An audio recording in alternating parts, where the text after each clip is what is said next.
এই সময়ে কাঁচা আম খুব পাওয়া যায়।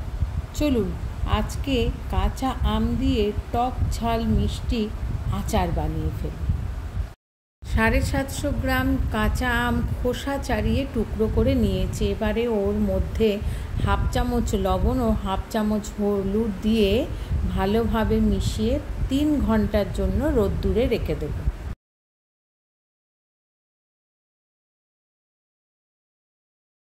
এবারে একটা কড়াইতে মশলাগুলো ভেজে নেব। আমি 10-12টা শুকনো লঙ্কা, 1.5 চামচ মৌরি, 1 চামচ জিরে, হাফ চামচ কালো জিরে ও 1 চামচ সর্ষে নিয়েছি।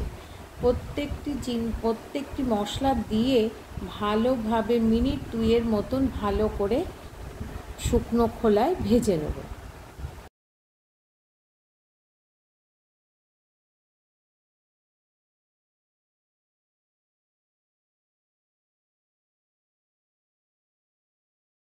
মশলাগুলো ভাজা হয়ে গেছে, দেখতে পাচ্ছেন। এবারে আমি একটা মিক্সিং জারে গুঁড়ো করে নিয়ে নিচ্ছি। এবারে আমি একটা কড়াইতে 2 থেকে 3 চামচ সর্ষের তেল নিয়ে নিলাম।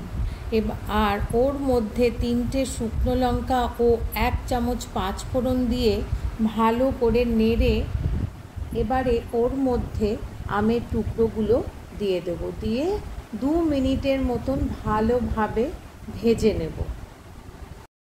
আমের টুকরোগুলোকে 2 মিনিট ভালোভাবে তেলের মধ্যে ভেজে নিয়ে এবারে আমি ওর মধ্যে 1 কাপ মানে 300 গ্রাম চিনি অ্যাড করে দিলাম ও হাফ চামচ লবণও অ্যাড করে দিলাম। আমি 750 গ্রাম কাঁচা আম নিয়েছিলাম, তাই আমি 300 গ্রাম দিলাম। আপনারা লবণ আর চিনিটা আপনাদের পছন্দ অনুযায়ী কম বেশি করে নেবেন। আর যদি আপনারা ঝাল বেশি খান তাহলে এই সময় 1 চামচ লঙ্কার গুঁড়ো অ্যাড করে দেবেন। এবারে গ্যাসের ফ্লেমটাকে লো টু মিডিয়ামে রেখে 2 মিনিটের জন্য আমটাকে ভালোভাবে সেদ্ধ হতে দেব। তারপরে ওর মধ্যে হাফ চামচ বিট নুন অ্যাড করে দেব। দিয়ে আরও 2 মিনিট পরে আমি যেই ভাজা মশলাটা করে রেখেছিলাম ওর থেকে 1.5 চামচ ভাজা মশলা অ্যাড করে দেব। দিয়ে আরও মিনিট খানেক রান্না করে নেব, কিন্তু গ্যাসের ফ্লেমটাকে লো টু মিডিয়ামে রেখে দেবেন।